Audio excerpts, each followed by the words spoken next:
Good day, everyone. I'm Paul Enriquez. Thank you for joining us today as we celebrate International Day of PWD, or Persons with Disabilities.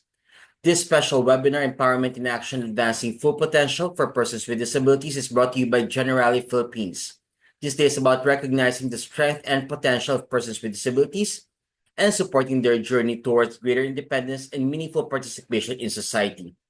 Today, we'll explore topics like advocating for rights, creating inclusive spaces, and building supportive communities that make a difference in the lives of PWD. Our speaker for today is Frankie Nobleza. Frankie is a passionate advocate for disability rights and inclusion. She has led impactful programs to improve workplace diversity, accessibility, and empowerment for PWD. Her work inspires and uplifts, and we're excited to hear her insights today. Let's all welcome, ladies and gentlemen, Frankie Nobleza. Good day, everyone. My name is Frankie. I'm a passionate I'm very passionate about empowering persons with disabilities so that we would be able to live our life to the fullest. So in this session, we'll embark on a journey of understanding what empowerment is. We'll explore the key areas that can help us advance our full potential as persons with disabilities living in the Philippines. So we have four key focus for today. So we'll discuss about self-advocacy, we'll discuss legal rights, we'll discuss inclusive spaces, and we'll be also discussing community building. So these are all essential elements in creating a society where everyone feels valued, respected, and empowered so that we could all contribute, with our unique talents and skill sets. So I hope we'd be able to learn and grow together in this session. Let's begin. Let's look at we first have to understand the disability landscape in the Philippines. Disability, it's a wide range spectrum. We have visible and invisible and even non-apparent disabilities, and each of these disabilities have their own unique set of challenges and strengths. It's very important that we approach this topic with sensitivity and an open mind. We have to recognize that the diverse experiences and perspectives within the disability community. According to the 2010 Census of Population and Housing, 1.57% of Filipinos have disabilities.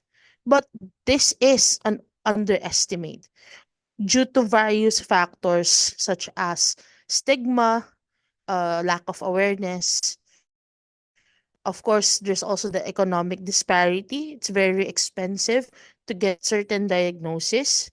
And we also have this difficulty in identifying certain types of disabilities.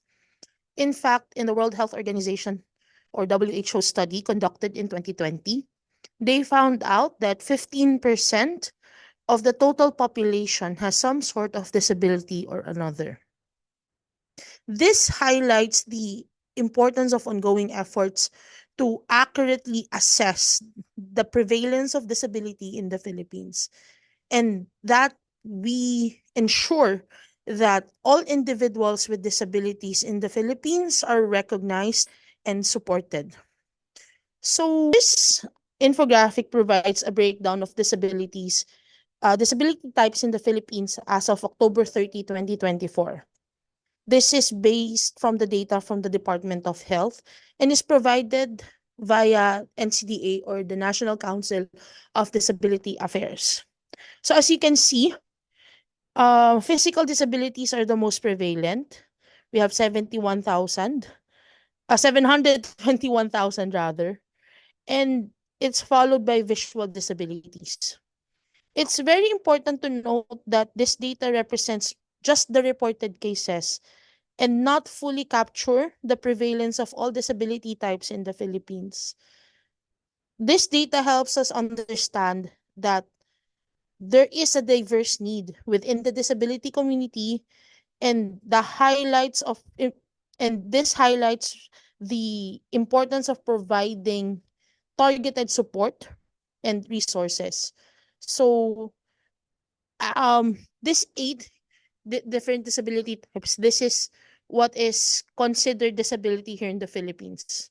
So, this is from the Department of Health in partnership and cooperation with NCDA. So, we have speech impairment, we have learning disabilities, we have intellectual disabilities, we have mental disabilities, we have visual disabilities, we have psychosocial disabilities, physical disabilities, deaf and hard of hearing, and we also have cancer. So under cancer, cancer survivors also fall upon this, and we also have rare diseases.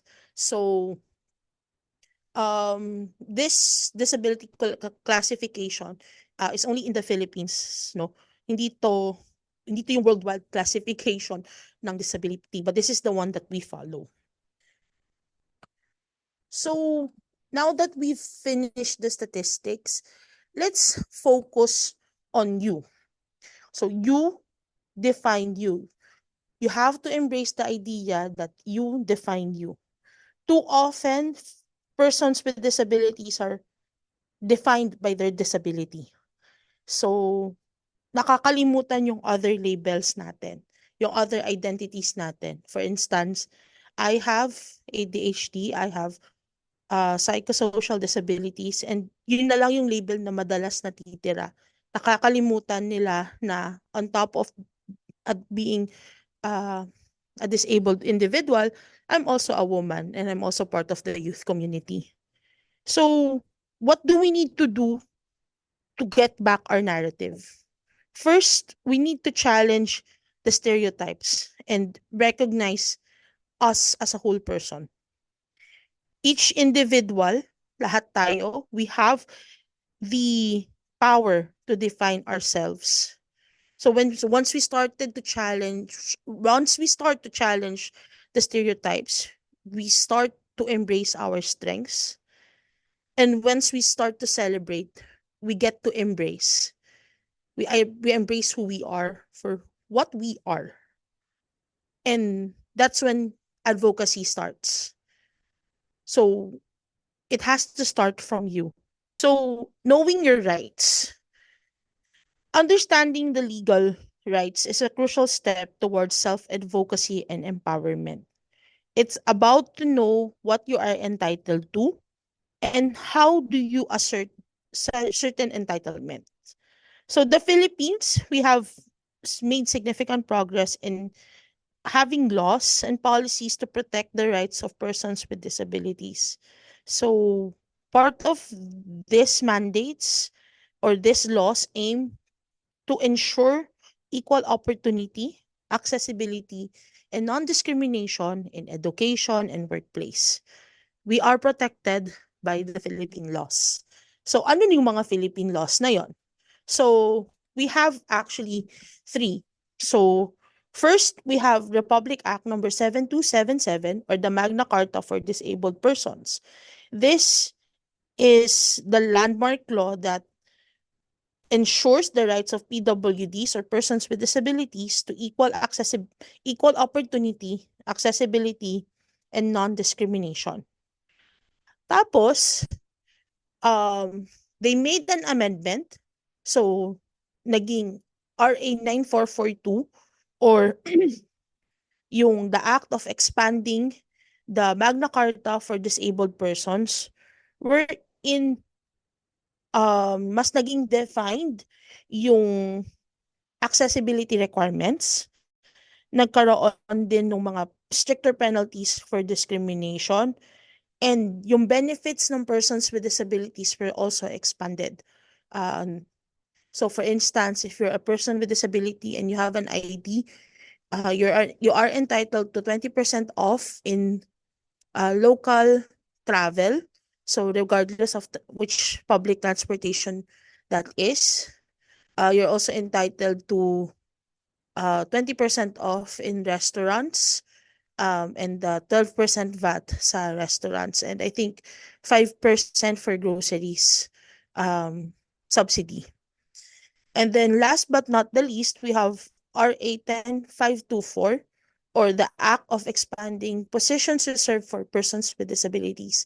So according to RA 10524, public offices with more than 100 employees should have at least 1% person with disability hired.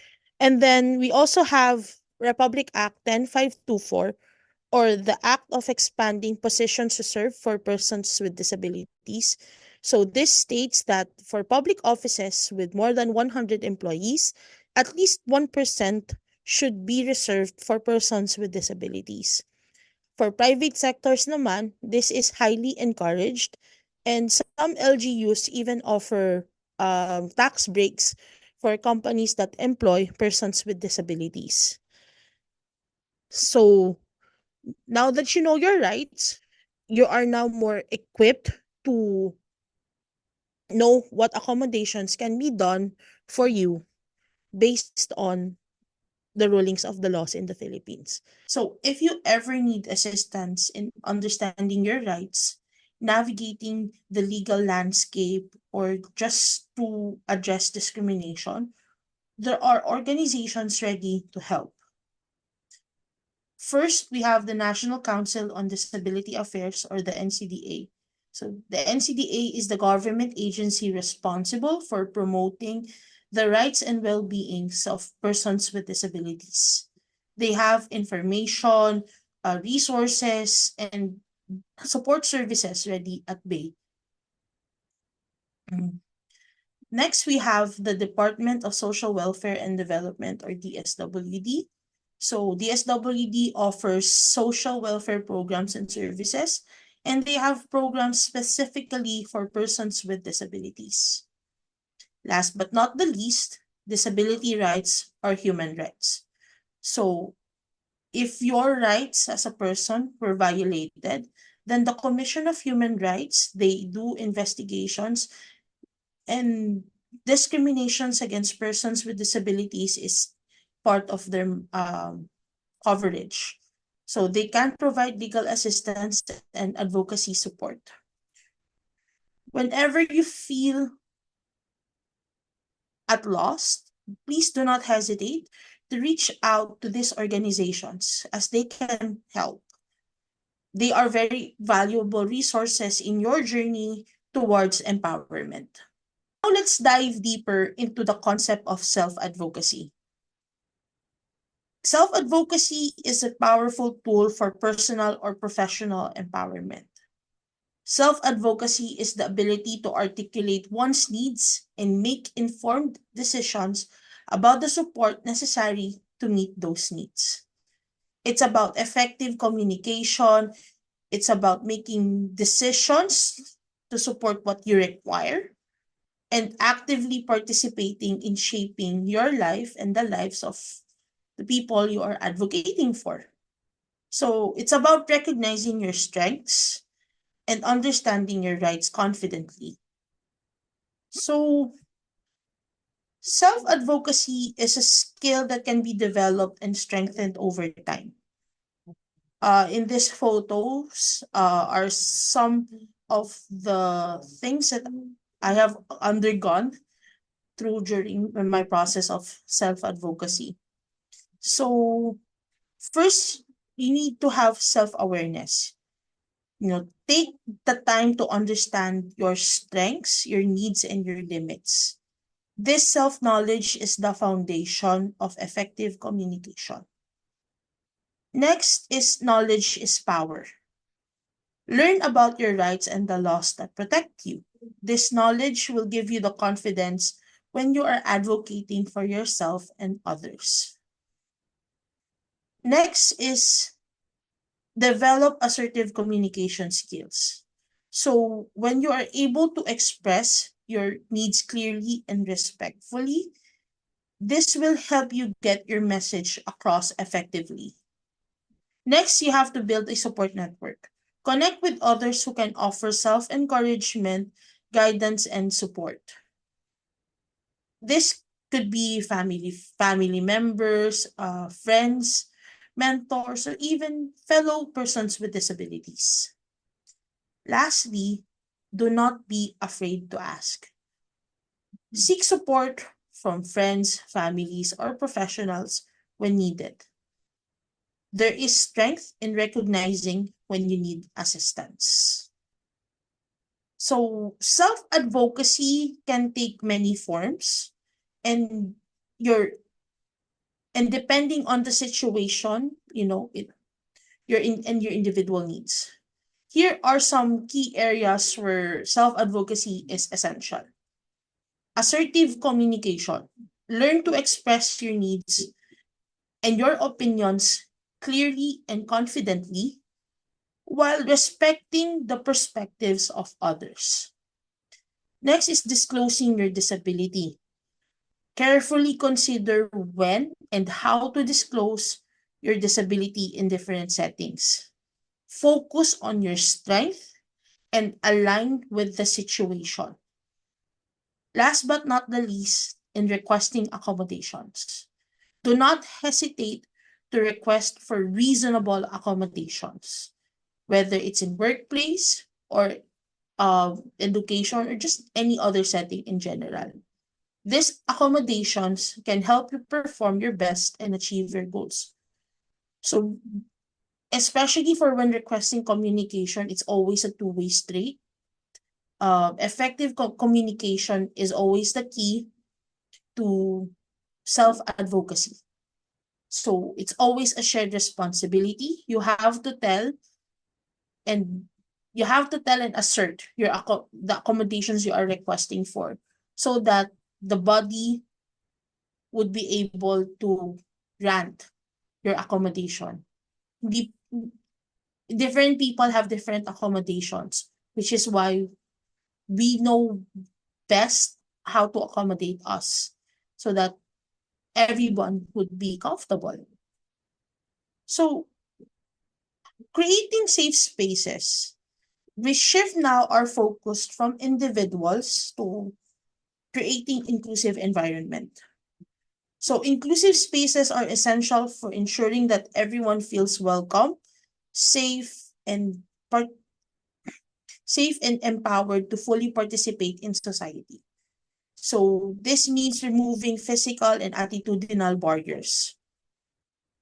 Inclusive spaces benefit everyone, not just people with disabilities.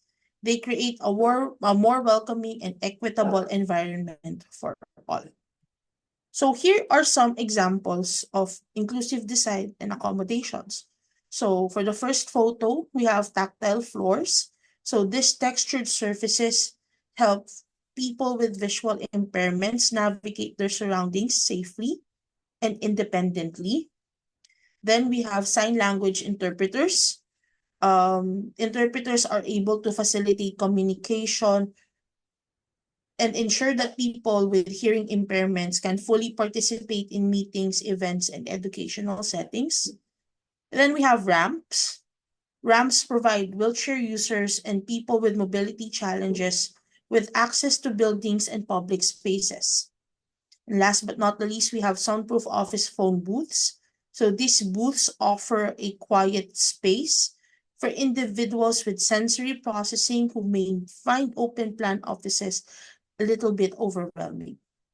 These are just few examples of the many ways we can create more inclusive environments for different people with different needs. It's important to consider the diverse needs of people with disabilities and provide a range of accommodations to support their full participation. But creating inclusive spaces isn't just the responsibility of architects, designers, and policymakers. It's a collective effort that requires the participation of everyone. So each of us can play a role in building a more inclusive society. Here are some ways wherein you can contribute. Challenge your own biases and assumptions about disability. Be open to learning and understanding the diverse experiences of people with disabilities. Educate others about disability and inclusion. Share information, resources, and personal stories to promote understanding and awareness. Listen to and amplify the voices of people with disabilities. So let them lead the way to create a more inclusive world. So there is this adage, nothing about us without us. So we need to listen to real stories from real people and understand how we can create a safer place for everyone.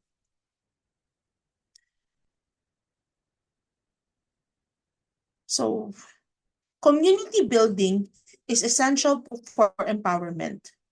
Mutual support, collective advocacy. When it comes to people with disabilities, they create a powerful force of change. So connect with other persons with disabilities in your community. Share your experiences, offer support, and learn from each other. Building a network can make a big difference. Now, communities offer a range of benefits that support the well-being and empowerment of persons with disabilities. So, we all dwell on shared experiences. We connect with others who understand your challenges and triumphs. So this understanding, this shared understanding can be incredibly validating and empowering. Mutual support, offer and receive encouragement. Um, Communities provide a safety net and a source of strength during difficult times. Collective empowerment. Advocate for change and create a more inclusive society together. By joining forces, communities can amplify voices and create greater and bigger impact rather than just doing it by yourself. Reduced isolation. So combat the feeling of loneliness and build connections. Communities provide a sense of belonging and social inclusion. Last but not the least, communities can help increase your confidence. You gain strength and resilience from a supportive network. Knowing that you are not alone can boost your confidence and empower you to pursue your goals. If you're looking for ways to connect with other persons with disabilities and build your support network, here are some valuable resources and organizations in the Philippines. So we have disability rights organization. So for instance, for women empowerment, we have Wow Leap. And for youth empowerment, we have Kasali Tayo. So Wow Leap is a platform that empowers women with disabilities through advocacy, communication, and community building. Youth groups, where I'm from, Kasali Tayo. So Kasali Tayo is a youth-led network of persons with disabilities and promote inclusion through empowerment of young people with disabilities. And then we also have support groups. So support groups, um, so we have the disability-based support groups, and these support groups can be parent-led or self-advocates-led. So, for instance, we have the ADHD Society of the Philippines. We have the Philippine Neurodivergence Self-Advocates, then the Down Syndrome Association of the Philippines, the Parents of Visually Impaired Children. So, this is just some examples, but there's a lot more. These are various support groups available to persons with disabilities and their families and friends and allies, offering a safe space to share experiences and connect with others, to receive support and learnings. And then we also have grassroots and local organizations supported by the Persons with Disabilities Association offices or PIDAO. So some LGUs actually have their local organizations for persons with disabilities. Different LGUs have different protocols. Some are barangay based, some are city based, and some are provincial based. Last but not the least, we also have company ERGs or company employee resource groups, wherein companies have resource groups specifically for persons with disabilities, providing a platform of networking and mentorship and advocacy within the workplace. So as we near the end of our session, let's just recap the key takeaways that will empower you on your journey toward self-advocacy and inclusion. You define you. Embrace your identity and challenge stereotypes. Celebrate your unique strengths and abilities. Number two, know your rights and advocate for yourself. Understand the laws that protect you and confidently express your needs. Lastly, create inclusive spaces and build support communities. Lastly, create inclusive spaces and build supportive communities. Be an active participant in creating a more inclusive society where everyone belongs. As we conclude, I want you to leave with a powerful message. Embrace your potential. The future is inclusive, and you have a vital role in shaping it. Believe in yourself and your abilities. Advocate for your needs and connect with your community. Never stop striving for a world where everyone has the opportunity to thrive. Thank you for joining me in this journey of empowerment. I hope that I have been able to provide you with valuable insights and tools to advocate for yourself and create a more inclusive spaces and create positive changes. Thank you very much and have a good day. Thank you, Frankie, for that inspiring and empowering talk. Your insights remind us of the importance of inclusion and how we can all play a role in creating a better society for persons with disabilities. At Generali, we are deeply committed to fostering a diverse, equitable, and inclusive environment. We have established over 20 employee resource groups across various countries, focusing on areas such as disability, gender, LGBTQI+, and more. These groups play a crucial role in promoting awareness and driving cultural transformation within our organization. To everyone watching, let's stay connected. Follow Generali Philippines on Facebook, Instagram, LinkedIn, and on YouTube, or visit our website at www.generali.com.ph, wherein you'll find helpful resources and updates on our programs that support PWD empowerment. Thank you for celebrating the International Day of Persons with Disabilities with us. Together, let's work together on a more inclusive and supportive future. Have a wonderful day. Goodbye.